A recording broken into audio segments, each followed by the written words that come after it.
Little girl begs the judge to let her live with her mother. But the rich father had already bought the verdict.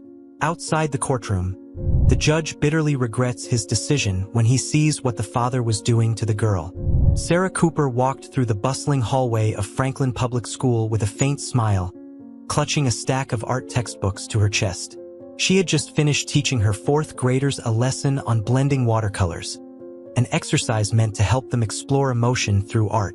Although the overhead fluorescent lights buzzed and the scuffed linoleum floors squeaked with every footstep, Sarah's mind drifted far from her modest surroundings. She remembered a time when she wore designer dresses to elite charity galas, mingling with Boston's high society. Now, she wore scuffed flats and rummaged for sale rack bargains. Life had changed dramatically, but what weighed on her heart most was not the loss of luxury. It was the anxious face of her 8-year-old daughter, Sophie, who was set to face a custody hearing in less than a week. Sophie was gentle and artistic, sensitive to loud noises and prone to panic attacks in chaotic environments. For years, Sarah had helped her cope with anxiety by turning feelings into colors and shapes on paper. Yet, the looming courtroom date threatened everything. Her ex-husband, James Mitchell, a powerful third-generation real estate developer, had called upon every connection he possessed in Boston to tip the scales in his favor. Sarah knew the upcoming hearing would be an uphill battle. Sarah's journey into James Mitchell's world had been nothing short of a fairy tale. At first, raised in a modest suburban household, she grew up drawing murals on the sidewalk and teaching herself new painting techniques from library books. She eventually became an art teacher, passionate about introducing children to the healing power of creativity. One particular year, she was invited to volunteer at a prestigious charity gala held at a mansion on Beacon Hill. The event aimed to raise funds to provide art classes for underprivileged children, and Sarah was in charge of designing an interactive art station. That evening, the opulence of Boston's elite was on full display. Crystal chandeliers, roped-off red carpets, waiters circulating with silver trays of caviar canapes. Sarah, in her simple black dress, felt like an outsider among the socialites, their laughter echoing through the grand ballroom. And then she had locked eyes with James Mitchell. Tall and composed, with an air of confidence that bordered on arrogance, James was instantly taken by her gentle smile and artistic flair. He introduced himself, praising her dedication to teaching disadvantaged youth. At the time, Sarah believed she saw genuine warmth in him, a softness behind his measured tone. What she couldn't have known was that James's philanthropic gestures often served more as strategic social capital than acts of empathy. His father, Gerald Mitchell, had carefully groomed James to maintain the family's pristine reputation and expand their political and financial clout. That night, though, James seemed enthralled by Sarah's ideals, drawn to her sincere passion for art and education. A brief conversation turned into dinner invitations, then weekends in the countryside. Before long, they were inseparable. Their courtship was a blur of extravagant dates, dinner at exclusive clubs, yacht parties on the North Shore, and spontaneous weekend getaways to Martha's Vineyard. Sarah initially relished these experiences, cherishing how James exposed her to a broader world. James, in turn, appeared to admire Sarah's unpretentious warmth. She wasn't like the socialites he often encountered. She valued creativity and compassion over status. Their relationship moved quickly, culminating in a grand wedding at a historic Boston church. It was the talk of the season, with guests from both working-class communities and the highest echelons of New England society sharing pews. In their first year of marriage, Sarah continued working as an elementary school art teacher. James seemed supportive. He funded the purchase of new classroom supplies at her school and even hosted a small exhibit of his wife's students' paintings in the lobby of one of his commercial buildings. Sarah believed it was a partnership that blended their two worlds, money meeting meaning, capital meeting creativity. Privately, James was more rigid and formal than Sarah had anticipated. He disliked clutter and demanded a systematic approach to daily life. Bills were paid through carefully structured accounts he insisted on managing, and he constantly reminded Sarah that punctuality was a form of respect. For a while, they compromised well enough. Sarah would tidy her painting supplies promptly after use, and James would occasionally indulge her by participating in weekend art projects. When Sarah became pregnant, James softened slightly. He would gingerly place a hand on her belly, murmuring that he hoped for a bright future for their child. Sophie's arrival was transformative. Born on a stormy January night, she came into the world with a delicate cry, as if testing her voice against the howling winds outside.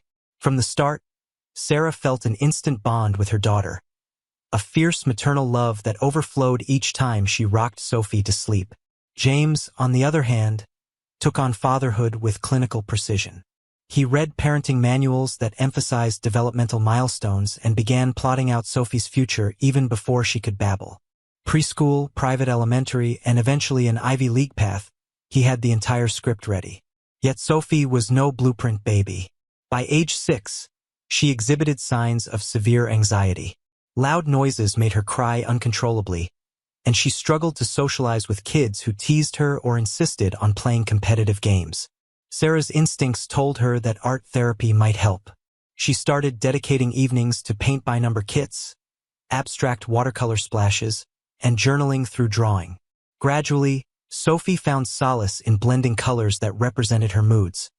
A swirl of blue for sadness, a burst of orange for excitement. Sarah watched her daughter's artistry blossom, but James dismissed these sessions as impractical. He insisted that Sophie needed to toughen up for the real world. Tensions flared. Sarah argued that Sophie needed emotional support, not discipline, especially given her panic attacks. James scorned any mention of therapy or counseling, claiming it would label their daughter as weak or, worse, damage her prospects for a prestigious future. He believed in measured drills, piano lessons, language tutoring, etiquette classes, anything that would mold Sophie into the shining daughter of the Mitchell lineage. By the time Sophie was 7, Sarah and James's arguments had become a nightly ritual. The final straw came when Sophie suffered an intense panic attack during a dinner with James's business associates.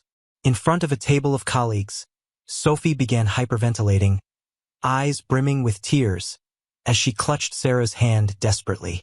James's mortified reaction was to berate Sarah in private for not preparing Sophie to handle social gatherings.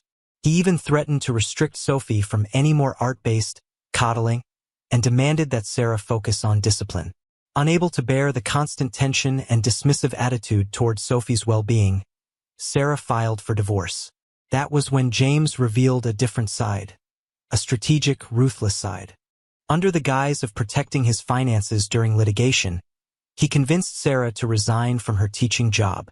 He cited legal complexities, pointing out that her employment might interfere with Sophie's schedule. Naively, Sarah agreed. Once she left her position, James funneled household funds into accounts she couldn't access, leaving her financially stranded. Worse, Sarah found herself blacklisted from the top private schools in the area, no doubt due to James's network of well-placed friends. Reputation damage soon followed, as rumors circulated that Sarah was unstable and prone to emotional outbursts. Forced to piece her life back together, Sarah accepted a position at Franklin Public School. Understaffed, underfunded, but desperate for a passionate teacher. Despite the pay cut, Sarah thrived on the chance to help children who reminded her of Sophie, kids with potential weighed down by adversity. Throughout the bitter separation, Sophie's anxiety soared. She frequently clung to Sarah, sobbing whenever court paperwork arrived in the mail. Art therapy continued at home, with Sophie often drawing abstract figures in swirling patterns of red and gray. These paintings spoke of her turmoil. Meanwhile, James's demands escalated. He insisted on having Sophie over for weekends, where she was expected to practice piano and study French vocabulary lists for hours. Each time Sarah picked Sophie up afterward, the girl seemed more drained, as though the color had been leached from her spirit. The custody battle was fast approaching. James leveraged his wealth and status, assembling a formidable legal team.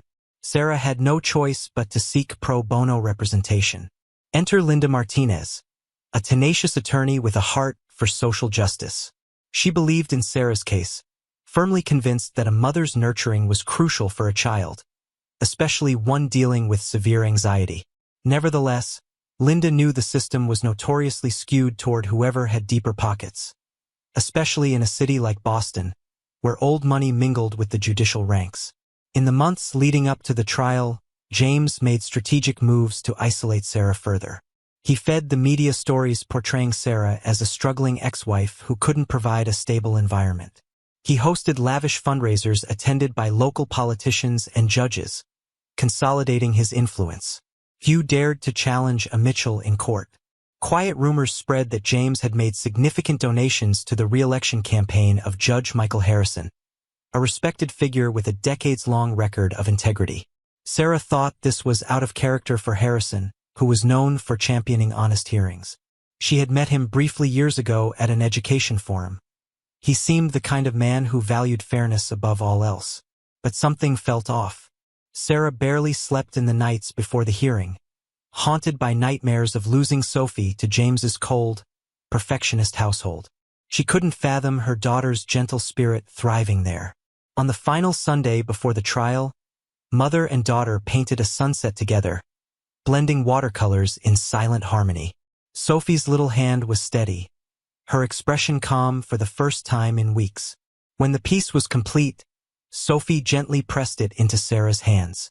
"It's our happy place, Mom," she whispered. "Promise I can come back and paint it again." Sarah had tears in her eyes. She held Sophie tight and whispered, "I promise I'll do everything I can." Little did either of them know how high the stakes truly were. The morning of the custody hearing arrived. Sarah stood outside the courthouse, Linda Martinez beside her. The grand stone pillars loomed overhead, casting a long shadow.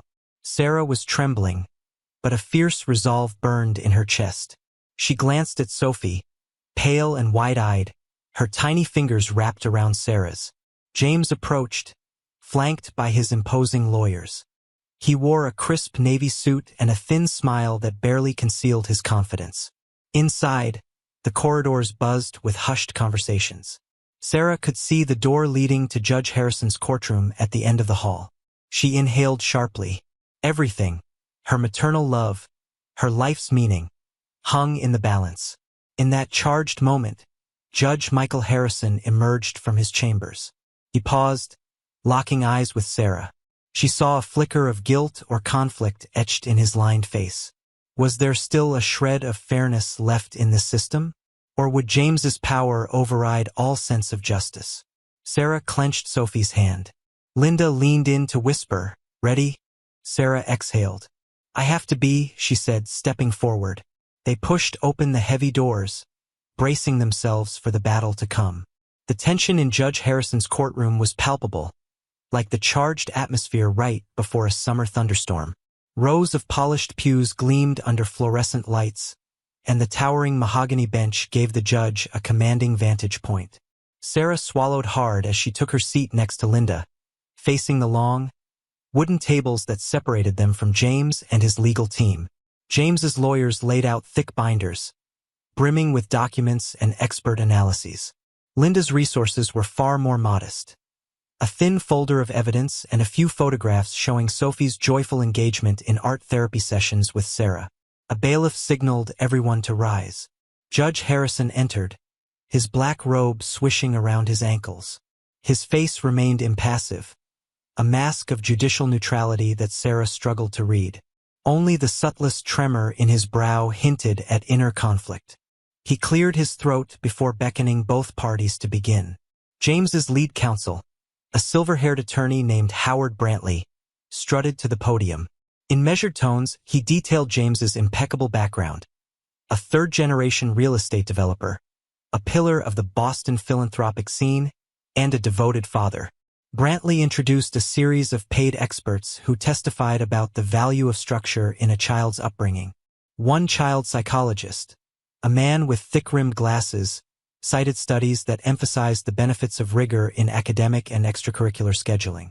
A private investigator presented photographs of Sarah's modest apartment, scrutinizing everything from mismatched furniture to a water stain on the ceiling, painting a picture of instability. When James himself took the stand, he spoke with unwavering composure. "My daughter Sophie deserves the best education and environment," he said, glancing at the judge. I only want to ensure she reaches her full potential. I am prepared to offer her financial security and access to every resource. With all due respect, I'm concerned that Ms. Cooper is too emotionally fragile and financially unprepared to meet Sophie's needs. Sarah bristled at his words. Emotionally fragile? It was an ironic accusation coming from the man who had systematically chipped away at her independence. But she remained silent for now. Linda squeezed Sarah's hand beneath the table, a silent vow that they would have their turn. Linda rose, heels clicking on the polished floor. She was petite, but her voice carried the conviction of someone who had spent years championing underdogs. She introduced Sarah's perspective, a dedicated teacher who nurtured Sophie's emotional well-being through art therapy. Linda spoke of how Sophie's anxiety had improved under Sarah's attentive care. At Linda's cue, Sarah took the stand, recounting in soft, tremulous tones the nights Sophie spent awake, trembling from nightmares only to calm down when painting. Your Honor, Sarah concluded, tears pooling in her eyes, I understand that James can provide a big house and private tutors. But Sophie's anxiety is delicate. She needs a supportive environment, not a strict regimen that dismisses her fears. I want nothing more than for her to have both love and resources. But if forced to choose, love will always come first. Next came Sophie's testimony, a moment that made Sarah's heart pound.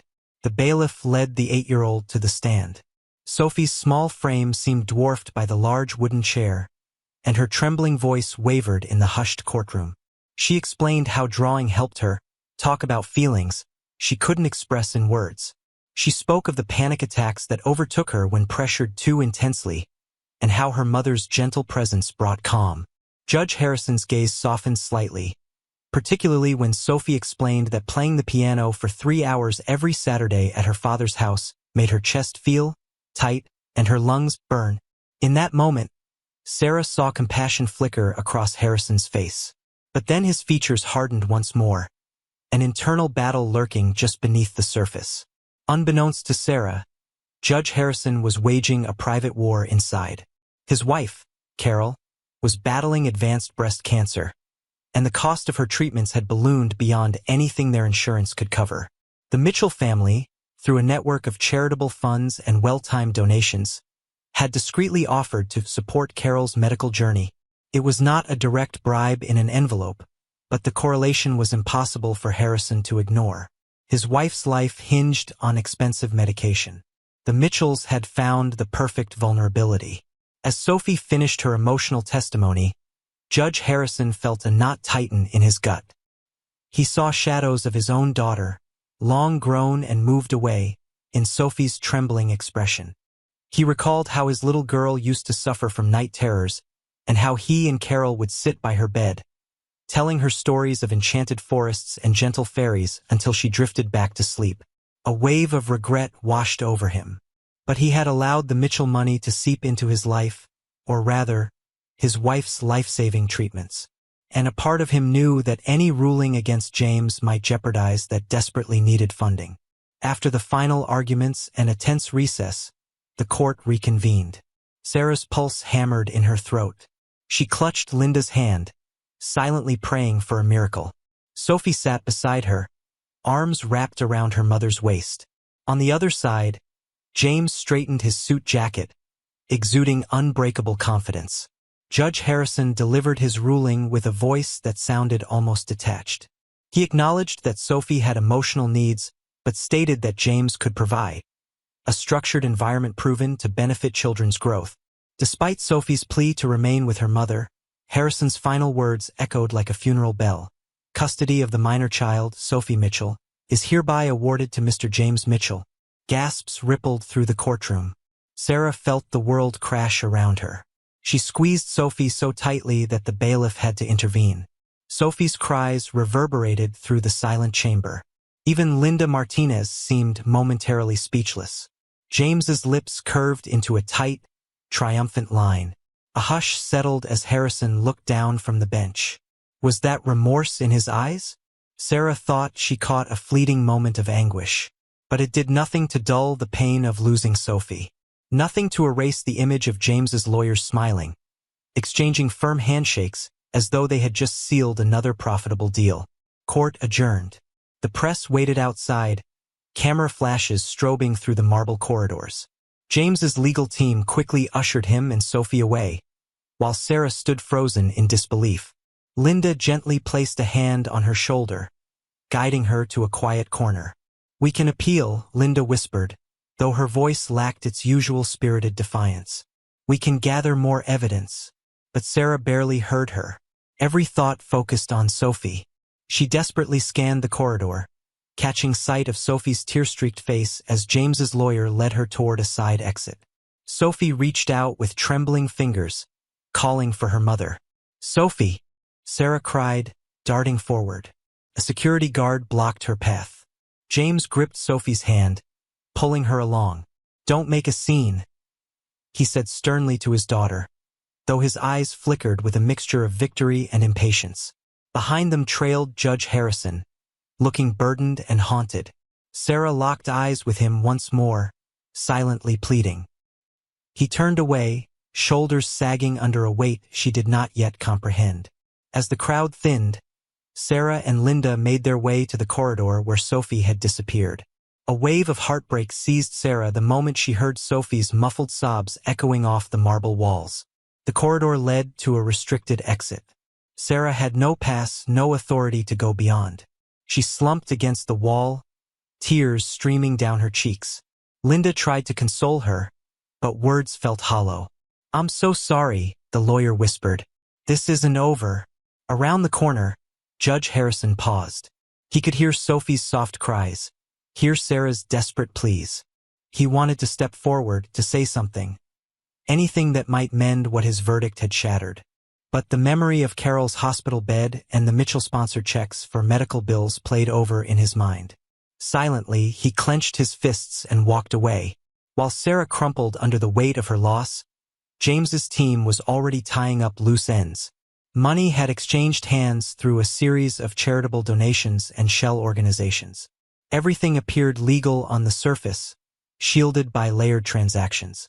Judge Harrison's conscience simmered, but his outward composure never faltered. For Sarah, the heartbreak was immediate and raw. For Harrison, it was a slow bleed of guilt, each step toward his private chambers feeling like a descent into moral darkness. By the time he locked the door behind him, he could barely breathe. He slid into his leather chair and slumped forward, pressing his forehead against the cold surface of his desk. He whispered to the empty room, "What have I done?" Late that evening, Sarah was forced to gather Sophie's clothes and belongings to deliver them to James's estate. A courtesy phone call came from his lawyer. Sophie would be living at James's primary residence immediately. Sarah had never felt so helpless. Meanwhile, Linda meticulously reviewed her notes, scanning for any hint of judicial impropriety or conflict of interest. Though she suspected foul play, she had no proof. She resolved to keep digging, reaching out to connections who might shed light on Harrison's sudden tilt. Sophie, taken to her father's sprawling house, cried until her eyes stung. When James tried to comfort her with the promise of a new pony riding lesson, she only sobbed harder. Eventually, he grew cold, ordering her to stop crying if she wanted dinner. Sophie went silent, hugging her stuffed rabbit, a gift from her mother, unable to suppress the tidal wave of sorrow. 2 days after the hearing, Sarah was frantically scrolling through her phone, searching for any glimmer of hope. A text from Sophie, a missed call, anything. Her heart leapt when the screen lit up with an unknown number. She answered, praying it might be her daughter. Instead, a tremulous voice introduced herself as Miss Chan, Sophie's new art teacher. Though the class was an after-school program, Sophie was attending in secret. "Miss Cooper," Miss Chan said, her voice laden with concern. "I found your number from an old-school contact form. Something's not right with Sophie. She barely speaks. Today, she wouldn't even pick up a paintbrush, and she always loved to paint. She seems terrified. I thought you'd want to know." Sarah's chest constricted. "Thank you," she whispered, tears threatening to choke her. She had no official custody, no legal power to intervene. But she had to protect her daughter. She ended the call, trembling with desperation. Before she could gather her thoughts, another message flashed. Linda had left her a voicemail. Her tone was urgent, borderline frantic. "Sarah, I've learned something about Judge Harrison. I need to see you. Right away." Sarah hung up and stared at the phone. Her heart pounded in her ears. Ms. Chen's revelation about Sophie, plus Linda's cryptic message, hit her like thunderbolts. Alone in her small apartment, Sarah realized the fight was only just beginning. Somewhere across town, James Mitchell was tightening his grip on Sophie's life, while a conflicted Judge Harrison sat on a secret that could uproot everything. Unanswered questions echoed through Sarah's mind. Could she rescue Sophie from the emotional stranglehold of a father obsessed with control? Could Linda expose corruption in a system so heavily tilted by power and money? And what price would Judge Harrison pay if he dared to tell the truth? Outside, the night sky rumbled with the promise of a coming storm. Sarah braced herself for the tempest looming ahead. Sarah ended the phone call with Ms. Chun feeling an urgent wave of panic course through her body. She set her phone down on her small kitchen table, its surface cluttered with half-finished lesson plans and old bank statements. Outside, a cold wind rattled the window pane, and the faint glow of a street lamp cast trembling shadows across the walls. Her daughter was suffering in silence, stripped of the one outlet that had always offered her comfort. Sophie was barely speaking at school and, worst of all, avoiding the paintbrush like it was a source of punishment rather than relief. Sarah fought back tears as she grabbed her coat and headed to meet Linda Martinez, who had left an urgent message with more questions than answers. Despite the late hour, Linda's office lights still blazed. When Sarah arrived, she found the lawyer hunched over a desk piled with open manila folders. A single fluorescent lamp buzzed overhead. Linda looked up, eyes bloodshot from hours of research. She motioned Sarah over. The moment Sarah sank into the chair beside her, Linda slid a stack of photocopied documents across the desk. They showed a maze of financial transfers, charitable trusts, and medical-related donations. Sarah's eyes flickered over lines of corporate legalese and the repeated appearance of one name, Mitchell. Linda leaned in and whispered, "I've been trying to piece this together ever since we lost in court. These records aren't definitive proof, but they strongly suggest that James has been funneling money into something that links back to Judge Harrison's household expenses." Sarah's pulse quickened as she recognized a hospital's name in the documents. She recalled overhearing courthouse gossip that Carol Harrison had been ill. "Are you saying James paid for the judge's wife's treatment?" she asked, barely able to contain her shock. "Indirectly, yes," Linda said. "A web of donations that are suspiciously timed right before and right after our hearing. Nothing explicitly illegal on the surface, but it's too much to be a coincidence."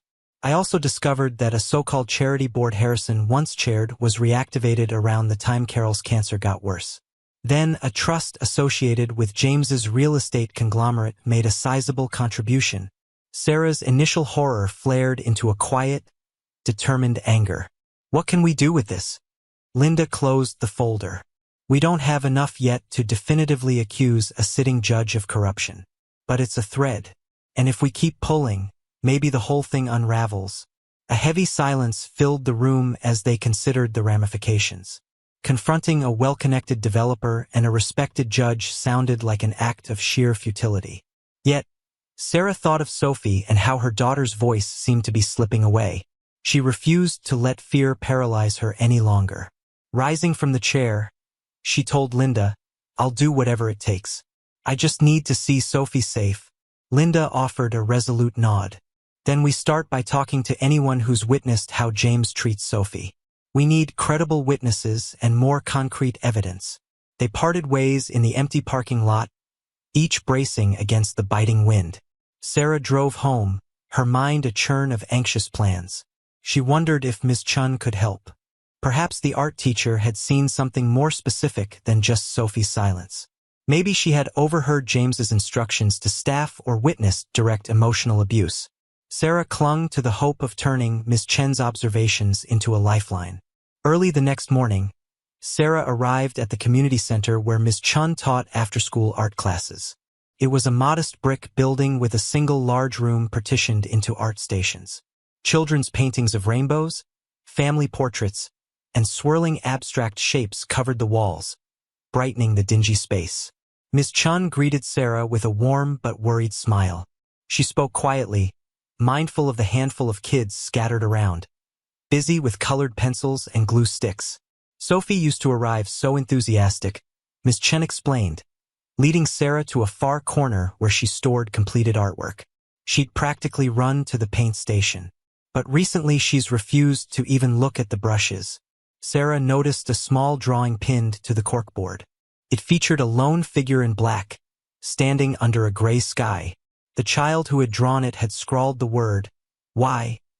in a corner, the letters crooked and uncertain. Sarah felt a shiver, imagining that might be the question swirling in Sophie's mind every day. "When was the last time you saw her?" she asked, voice trembling with concern. Miss Chun hesitated before answering. "Last week, she came in with her father. He was livid she was here at all. He yanked her away midway through class, telling her that this kind of thing was a waste of time and that her mother was just filling her head with nonsense." The look on Sophie's face, Miss Chun shook her head as her voice caught. She looked terrified. Sarah swallowed a thick knot of rage and sorrow. "Thank you," she whispered. "This could help us. If you're willing to make a statement." "Absolutely," Miss Chun said, eyes flickering with conviction. "I'll do anything to help Sophie." They exchanged contact details, and Miss Chun promised to cooperate with Linda if it came to building a stronger case.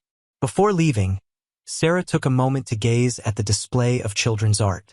It hurt deeply to imagine Sophie forbidden from expressing herself, especially when that very act had once been her escape from the anxieties of the world. Later that day, Sarah found herself at Boston Common, the historic park lined with old elm trees. She had chosen the common to clear her head and recall memories of simpler times when she used to stroll with Sophie, feeding ducks on the pond. The crisp afternoon air felt like a balm against her overheated thoughts. She walked slowly, occasionally stopping to watch families playing catch or couples picnicking. Her phone rang, jarring her from reverie. It was Linda again. "I've just contacted Ms. Chun," Linda said. "She's agreed to speak on record. Good news, but we'll need more. If James is truly controlling every moment of Sophie's life, it's likely other people in his household have witnessed it. We should see if we can track down any nannies or tutors." Sarah's heart tightened. "He fires them quickly if they let Sophie paint or doodle. It might be hard to locate them, but I'll try." They ended the call, and Sarah realized she was standing by the statue of a duck family, a whimsical sculpture that had always made Sophie smile. That small recollection almost brought her to tears. She turned, intending to head back to her car when she heard a soft whimper. Across the lawn, partially hidden behind a large maple tree, stood James in a dark overcoat, gripping Sophie's wrist. The little girl's posture was rigid with fear, and she looked at the ground as though hoping it would swallow her. Sarah froze, uncertain whether to approach. Anger flared within her at the sight of James, but her maternal instinct urged her forward. She moved cautiously, staying behind a group of tourists so James wouldn't spot her immediately. She watched him scold Sophie in a harsh undertone. Although she couldn't hear every word, she caught snatches of his tirade. "Stop embarrassing me," and "I don't ever want you attending that class again." Sophie's shoulders shook with silent sobs. A scalding wave of helplessness surged through Sarah. She advanced a few more steps, her eyes burning. That was when she noticed a figure on a nearby bench watching them just as intently. Judge Michael Harrison, wearing a long coat, eyes fixed on James and Sophie with a haunted expression that mirrored Sarah's own despair. The judge's gaze flickered to Sarah, and for a moment, they locked eyes. She expected him to look away in guilt, but something in his face signaled a deeper torment. For a split second, she wondered if he might intervene. Instead, he tore his gaze from hers, rose abruptly, and hurried toward the pond, leaving behind the echoes of James's berating voice. The moment slipped away before Sarah could decide whether to confront James or chase after Harrison. By the time she reached that spot, James was marching Sophie toward the parking lot, his steps rigid. Sophie's tear-stained face vanished into the crowd. Sarah was left trembling, staring at the judge's retreating figure in the distance. the swirl of conflicting emotions, fury at James, yearning to comfort Sophie, curiosity about Harrison's silent anguish, stunned her into immobility. She dialed Linda again, voice shaking, and relayed what she had just witnessed. Linda was alarmed. Harrison saw this? That might be the catalyst we need. If he's any shred of the man people say he used to be, maybe he'll come forward. 2 days later, Judge Harrison appeared unannounced at Linda's modest law office. It was early evening, and the only sound was the rustle of papers as Linda scrambled to hide her shock. Sarah, who happened to be in the back room searching for old transcripts, felt her heart pound when Linda hastily beckoned her to the front. Harrison stood there, shoulders slumped, hat in hand like he had stepped out of an entirely different era. His hair looked disheveled, and the lines on his face revealed sleepless nights. "I need to speak with Miss Cooper," he began, voice so quiet they had to strain to hear. "And with you, Ms. Martinez." Suspicion flared in Linda's eyes. She gestured for him to sit, but he declined, remaining stiffly upright. Sarah joined them in the small reception area, her arms folded protectively across her chest. Harrison took a measured breath. "I can't reverse the official ruling, and I cannot remain your presiding judge, but I may have information that can help you in a new hearing. I've made decisions I'm not proud of.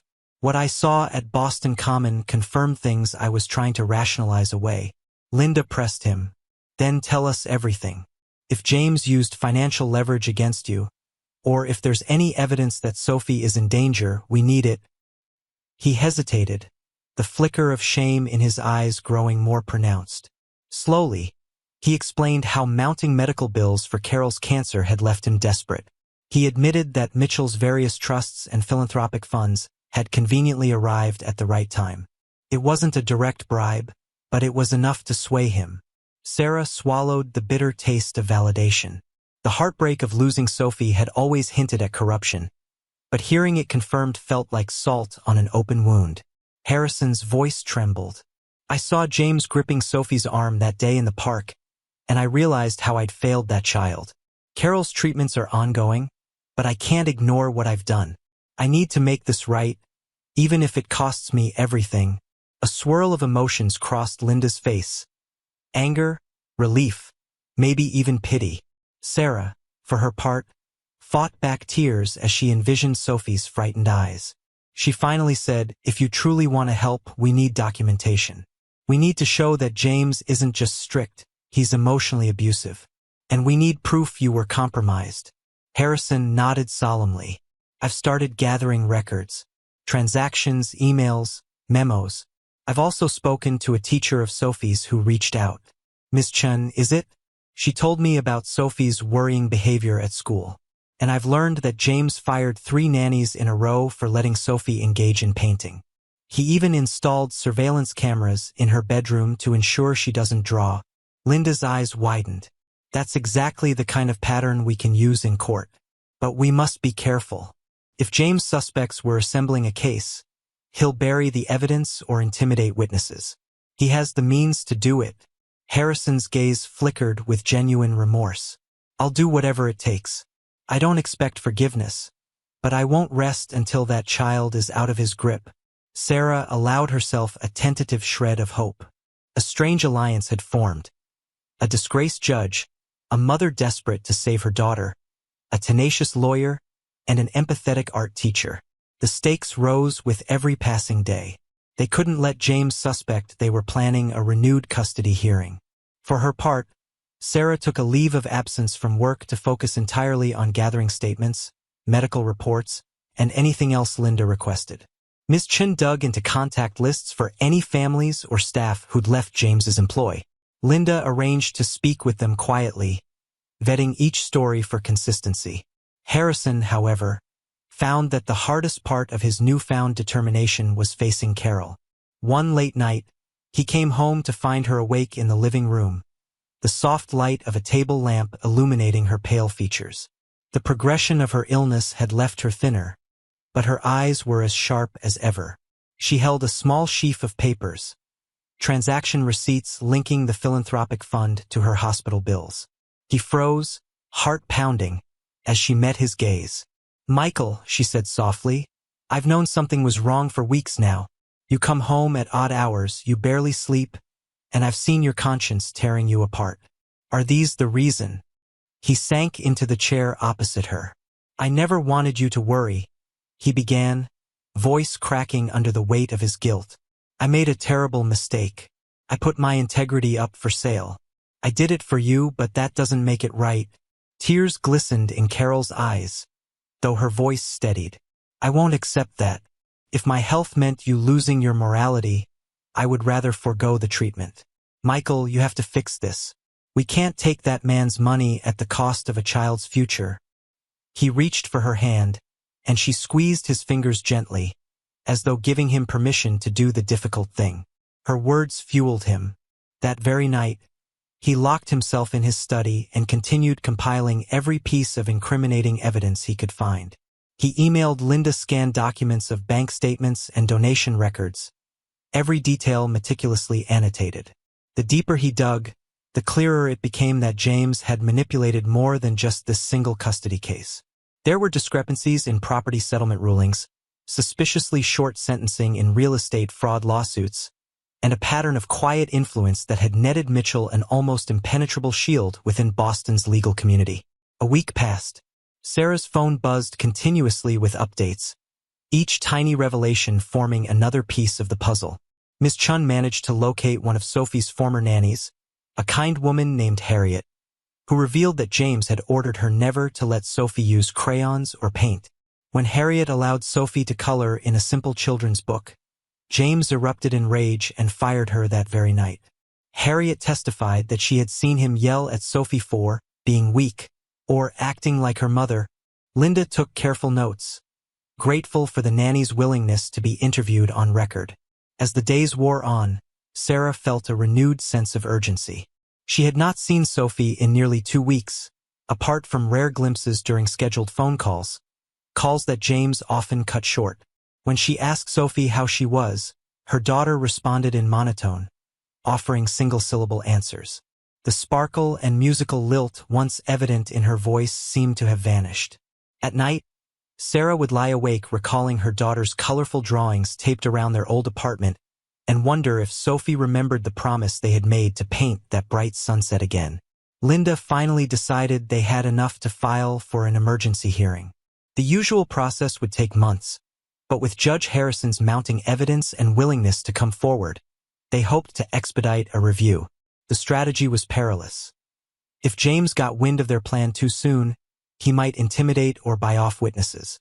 Their only chance lay in catching him off guard. The day before Linda intended to file the motion, Sarah received an unexpected text from Sophie. It read, "Mom, I need help. Nothing more, no details, no signature." Sarah's heart plummeted. She tried calling Sophie's phone repeatedly, but it went straight to voicemail. In desperation, she even tried James, who refused to answer.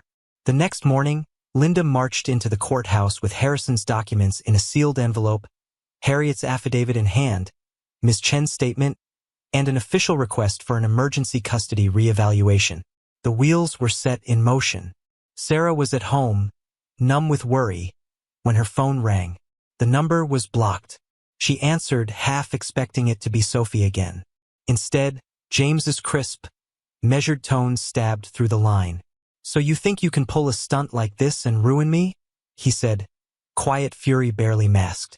"I can bury you, Sarah, and that sanctimonious judge, too. Drop it now, or I promise you'll never see your daughter again." Sarah clutched her phone, tears springing to her eyes, but she refused to be cowed. "You can threaten me all you want," she whispered, voice shaking, "but I'm not going to let you destroy Sophie's life." He gave a disdainful snort. "You want war? Fine. Enjoy losing again." The call ended abruptly.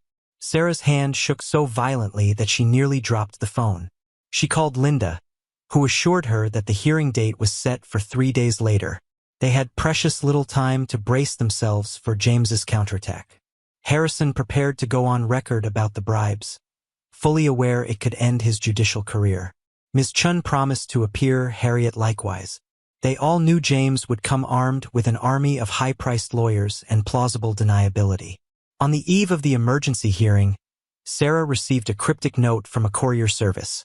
It contained a small diary with a pink cover, the edges worn as if clutched by tiny hands. The front page bore Sophie's name in curly letters. Sarah's throat constricted when she realized it must have been smuggled out by someone in James's household. Perhaps a staff member who sympathized. Hands trembling, she turned the pages. Instead of neat sentences, she found drawings. Pages upon pages of stick figures in harsh black lines. One figure towered over a smaller one, arms raised like an angry giant. The smaller figure was often sketched with tears or a mouth shaped in a silent scream.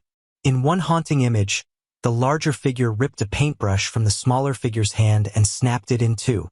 Short phrases occasionally punctuated the images. "I can't talk. Don't cry. I'm afraid." Sarah wept as she realized Sophie had documented her suffering in the only language she had left. Pictures.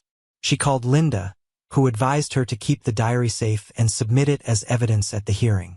"This could be our smoking gun," Linda said. "Visual proof of emotional abuse that can't be dismissed as hearsay. Let's pray the new judge sees it for what it is." In a downtown Boston skyscraper, James also prepared for battle.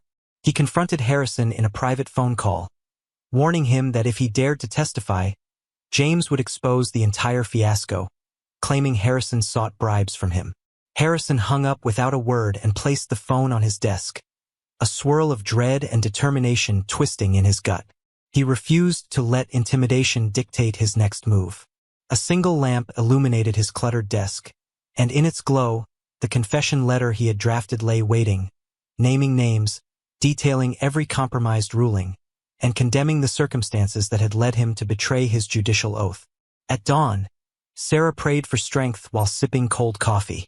She felt like a soldier on the brink of a final assault. In just a few hours, they would stand before a new judge and present a case that would either free Sophie or seal her fate indefinitely. That knowledge weighed so heavily on Sarah's spirit that every breath felt like an effort. She forced herself to remember Sophie's brightest smile and how, once upon a time, painting made her child feel safe. That was her only clarity in the chaos. She had to restore Sophie's chance at happiness, no matter the cost.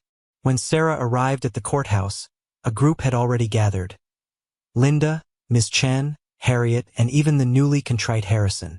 Together, they were an unlikely alliance, bound by guilt, love, empathy, and a craving for justice. Wordlessly, they filed through the doors and into the fluorescent-lit corridors, heading for the hearing room that would decide Sophie's fate. Sarah glanced at Linda, and the lawyer gave a small, confident nod. They were as prepared as they could be. James stood near the entrance in a sleek suit, his lawyers whispering last-minute instructions. He cast Sarah a look of disdain. She noticed Sophie clinging to his side, eyes downcast, silent. Her cheeks looked pale, and her shoulders drooped. Sarah fought every impulse to run and gather her daughter into her arms. She tried to catch Sophie's gaze, but Sophie stared at the floor, as though too frightened to even acknowledge her mother's presence. They took their seats in the courtroom, tension coiling in the air so thick it felt suffocating. The new judge, a middle-aged woman with sharp features and calm eyes, entered. An official called the session to order, and the swirl of the final battle began. Sarah prayed silently for courage. Outside, the sky hung gray, heavy with impending rain, mirroring the dread in Sarah's heart. She told herself that no matter how stormy it became, she would protect Sophie. The time had come to bring every secret into the light, no matter how explosive the truth would be. 3 hours later, the hearing erupted in chaos, as though the tension that had been simmering all this time finally broke loose. James's legal team came out swinging, challenging each witness's credibility. Harriet was the first to testify, describing the incident when James fired her for letting Sophie color in a children's book. She recalled his harsh words, how he demanded Harriet eradicate those silly habits or face immediate dismissal. The cross-examination tried to discredit her by pointing out small inconsistencies in her memory of dates. But Harriet held her ground, tearfully insisting she had witnessed emotional abuse. Ms. Chun spoke next, detailing how Sophie's once expressive nature had withered under James's prohibitions. She recounted seeing him yank Sophie out of class and scold her for wasting time. The defense tried to cast Ms. Chun as a biased teacher loyal to Sarah, but Ms. Chen's gentle honesty shone through. She insisted she had no personal motive beyond the welfare of her student.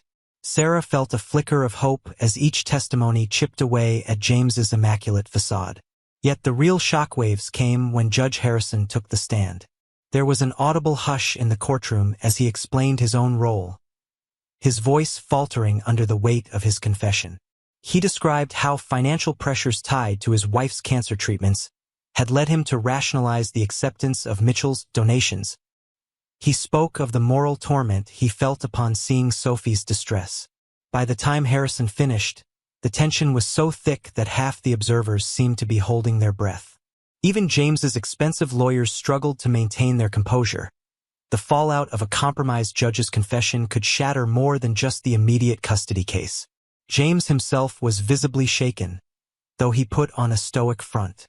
His attorney attempted to shift blame onto Harrison, suggesting it was the judge who had approached Mr. Mitchell for funds or had misconstrued a charitable act, but the evidence Harrison provided was damning. Bank statements, emails referencing expedited transactions, vague but telling messages indicating a quid pro quo. Linda hammered these details home with unflinching clarity.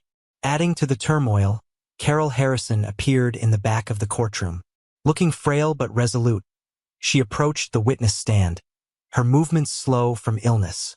James's legal team protested that she had no direct involvement, but the judge allowed it, given the gravity of Harrison's testimony.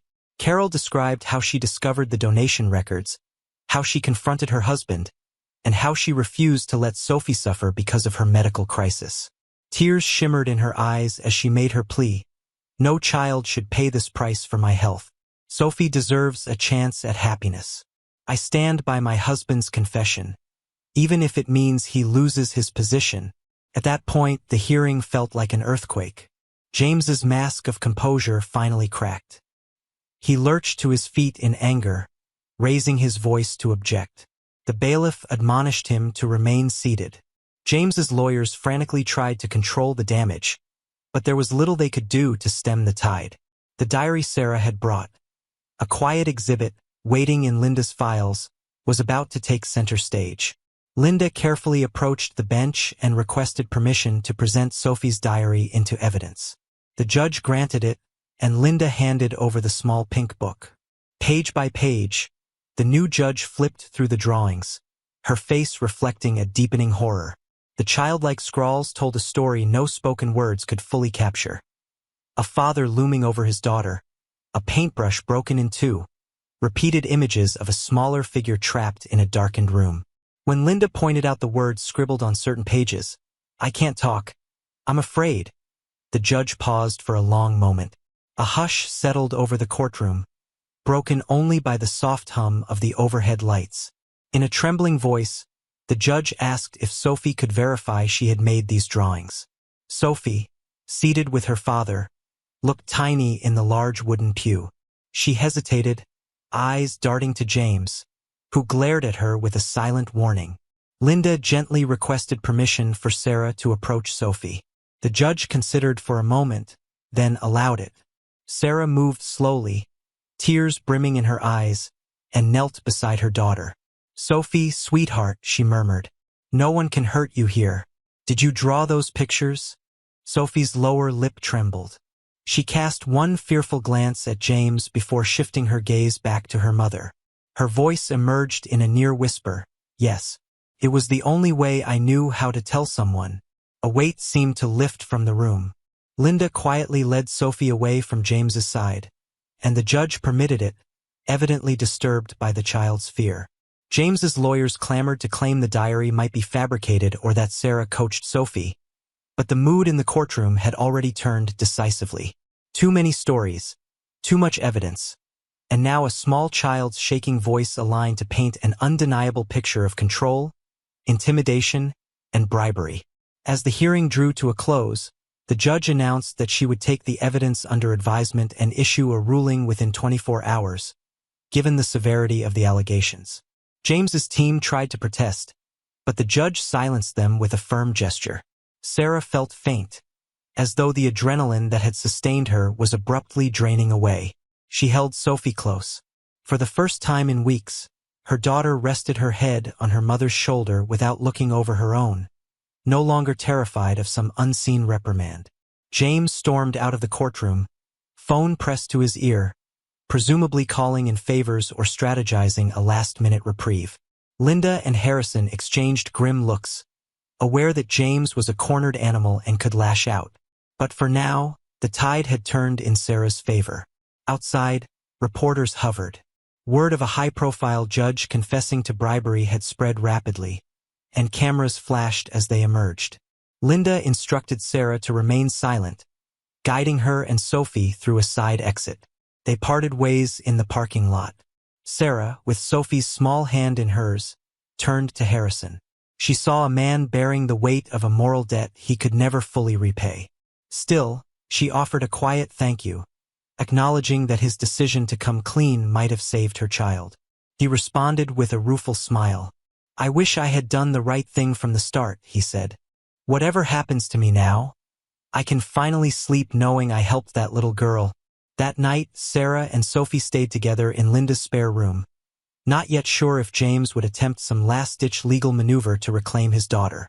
Sophie remained withdrawn but seemed more at ease in her mother's presence. Before bed, Sarah found Sophie sitting in the living room, cradling a blank sketchbook Linda had given her. For the first time in weeks, the child tentatively picked up a crayon. She drew a shaky outline of two figures, a mother and daughter standing under a sun drawn in bright yellow. Sarah's throat tightened. She knelt beside Sophie. "I'm so proud of you," she whispered. Sophie offered a faint smile, the first one Sarah had seen in too long. Together, they added color to the page, weaving red, orange, and gold into a warm, hopeful scene. Although neither spoke much, the act of coloring side by side spoke volumes. The ordeal was far from over, but in that gentle moment, Sarah felt the first stirrings of genuine relief. Whatever storm James might unleash next, they had come too far and risked too much to back down now. In the early morning, just before dawn, Sarah woke to the sound of her phone vibrating on the nightstand. A single text message glowed on the screen, ruling delivered at noon. "Come prepared." It was from Linda. Sarah's heart pounded.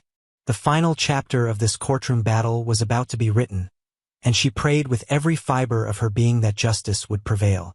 At exactly noon, Sarah and Sophie sat in the front row of the nearly empty courtroom, Linda beside them, while Judge Harrison stood off to one side. His presence now was more symbolic than official. He had recused himself from the case but wanted to bear witness to its resolution. James arrived late, flanked by lawyers and looking uncharacteristically disheveled. Tension coiled like a serpent around the room. The new judge entered. She wasted no time in delivering her decision. Her voice was measured but firm as she reviewed the points: the documented emotional abuse, the credible testimonies, Harrison's confession concerning judicial impropriety, and Sophie's diary. She looked at James with an expression bordering on disgust before turning to Sarah. In light of overwhelming evidence presented, the judge said, "This court deems it in Sophie Mitchell's best interest to be removed immediately from Mr. James Mitchell's custody and placed in the sole custody of her mother, Miss Sarah Cooper." The words hit Sarah like a thunderbolt of relief. She felt Sophie's small hand clutch hers, and tears blurred her vision. Linda exhaled a triumphant breath. For a split second, it felt unreal. After the heartbreak and anguish, after bearing the weight of James's threats and the system's corruption, they had finally prevailed. James erupted in protest, attempting to speak over his lawyers. The judge banged her gavel. "Mr. Mitchell, further outbursts will be held in contempt. You are hereby ordered to comply fully with this custody arrangement, pending the involvement of Child Protective Services to conduct a follow-up investigation." James slumped back, glaring at Sarah with a fury that threatened retribution. But there was little he could do in that moment. The judge wasn't finished. she cast a grave look at Harrison.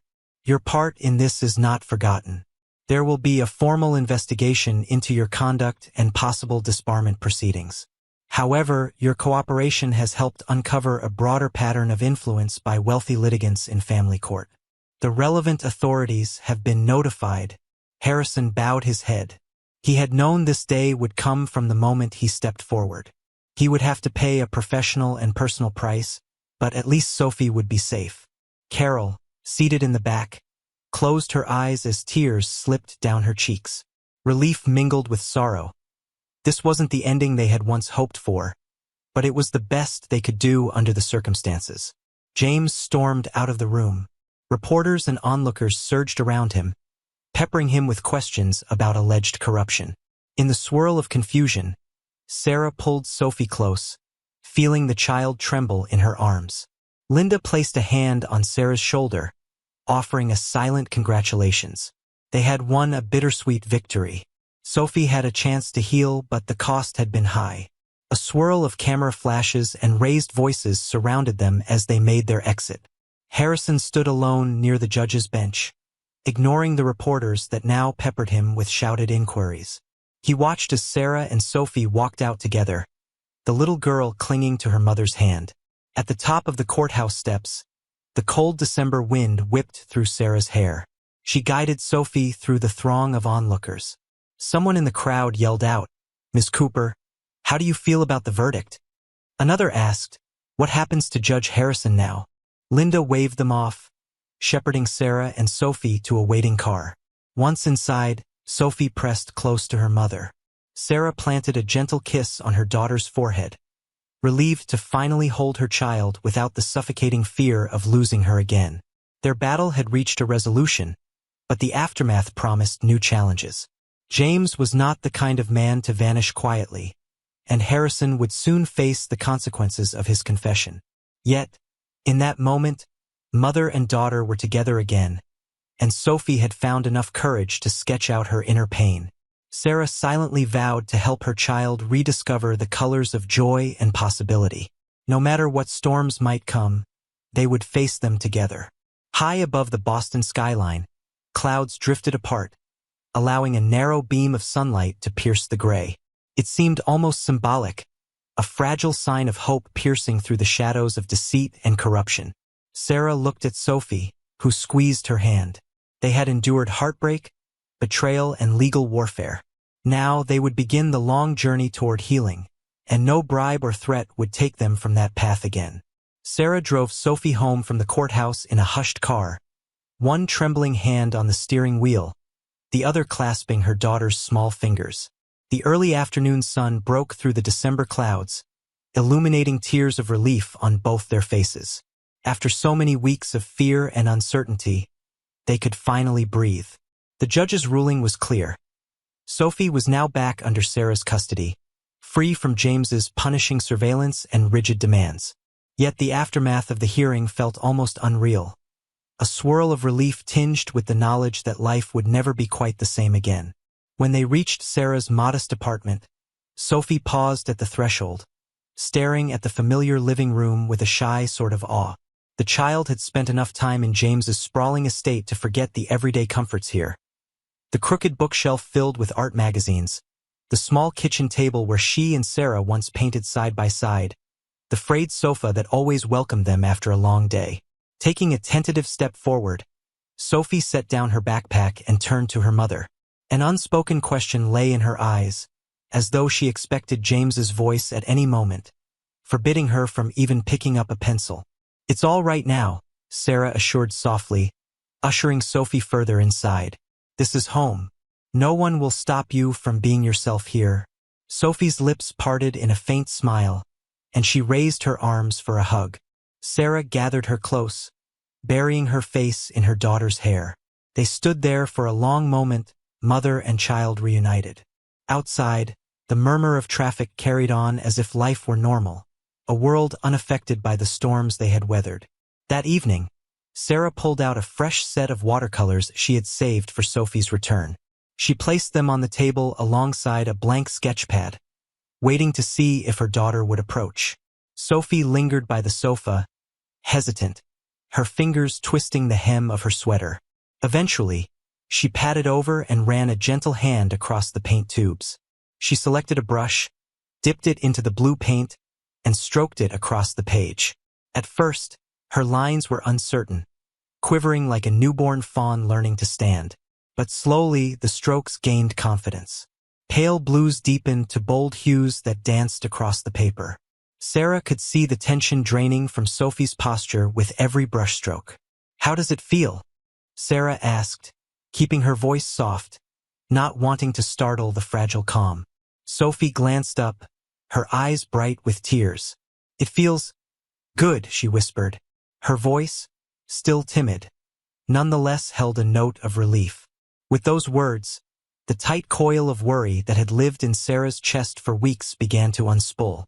They were finally on the path to healing. In the following days, social services made several visits to confirm Sophie's well-being. Sarah cooperated willingly, showing them around the apartment, producing the school records that confirmed Sophie's chronic anxiety.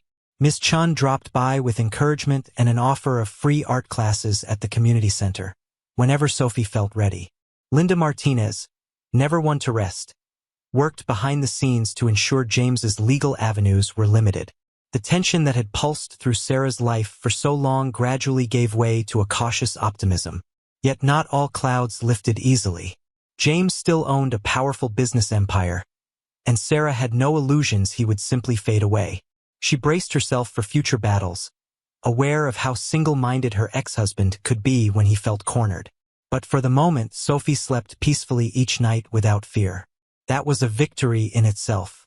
Linda did, however, deliver an unexpected piece of news.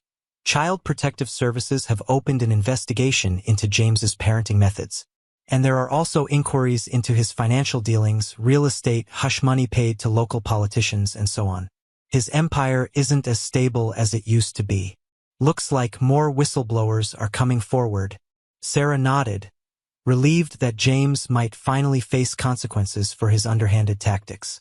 At the same time, she dreaded what might happen when he realized his business facade was cracking. He had always prided himself on iron control over his reputation. To see that control slip away would be a jarring blow. Meanwhile, Judge Michael Harrison's world unraveled with the inevitability of a toppled domino line. Within a week of his confession, he faced formal disbarment proceedings before the Massachusetts Bar Association. Sarah and Linda attended one of the public hearings, where Harrison stood in front of a tribunal of grim-faced peers. His shoulders were tense, but his voice was resolute as he owned up to his role in the bribery. Carol Harrison sat in the gallery, clutching a white handkerchief, face etched with concern yet radiating support for her husband's belated integrity. In the hush of that assembly room, Harrison recounted how shame had driven him to come forward. Watching Sophie suffer had finally forced him to act. He ended with, "I betrayed the system I once swore to uphold, and I do not ask for leniency.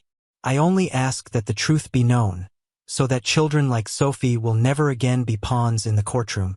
The board members conferred. By the end of the hearing, they announced that Harrison's law license would likely be revoked. He walked out under a sea of reporters' questions, his stride heavier than before. But Sarah couldn't help noticing that there was a quiet dignity about him now. No longer was he skulking under guilt. He was a man determined to atone for his actions, no matter the cost. Time passed. Winter ice melted into spring's fresh buds. Sarah and Sophie's routine found a gentle rhythm. Sarah returned to her teaching job at Franklin Public School, taking on a new initiative to integrate art therapy into the curriculum for children grappling with anxiety or trauma. The principal, moved by Sophie's story, gave Sarah the green light to conduct small workshops after school. Before long, the modest art room blossomed into a safe haven where kids could paint, sculpt, or simply doodle their fears away. Linda, too, turned her energies toward broader reform. Realizing how vulnerable parents like Sarah were to corruption and intimidation, she formed a parent advocacy group alongside others who had endured similar courtroom injustices. Weekly gatherings grew from a handful of attendees to dozens. Mothers, fathers, and grandparents brought their stories, and Linda, unflinching in her legal acumen, guided them on how to expose the hidden manipulations that sometimes rotted the judicial process from within. Ms. Chun volunteered to host art-based healing sessions for children traumatized by custody battles, bridging her love for creative expression with Linda's fight for justice. Meanwhile, rumors circulated that James was under intense financial scrutiny. Former employees spoke of suspect real estate deals and payoffs to city officials. The press seemed eager to investigate, fueling daily news segments that picked apart the once infallible Mitchell name. Reputable clients began distancing themselves, and prospective investors backed away, wary of James's tarnished reputation. Bit by bit, the empire he had fought so hard to preserve began to crumble. Through it all, Sarah never gloated. She felt only a sober sense of relief. James's downfall might be the closest thing to accountability he would ever face. As for Sophie, she blossomed in the slower, gentler pace of life with her mother. She started sleeping through the night without jolting awake from nightmares. She enrolled in Miss Chen's art sessions again, and though the memory of her father's harsh words lingered, she found new courage in painting bright, airy landscapes. Her selective mutism gradually receded. Though still shy in large groups, she dared to speak more freely with close friends. The color returned to her cheeks, and a quiet confidence shone in her eyes. One warm afternoon, Ms. Chun proposed organizing a children's mental health awareness event, showcasing how creative outlets could benefit young people in stressful situations. The event would be held in the Franklin Public School gym, featuring an art exhibition, a short choir performance, and a panel discussion led by Linda Martinez on legal advocacy for vulnerable families. Sarah eagerly threw herself into the planning, recruiting parents and teachers to help. With each passing day, the gym took shape. Easels lined up with children's paintings, bright banners, and scattered brushes and palettes for live demonstration booths. The entire school buzzed with excitement. On the morning of the exhibition, Sarah felt a swell of pride watching Sophie pin up her latest painting, a radiant scene of a sunrise breaking through dark clouds. Every stroke glimmered with fresh hope.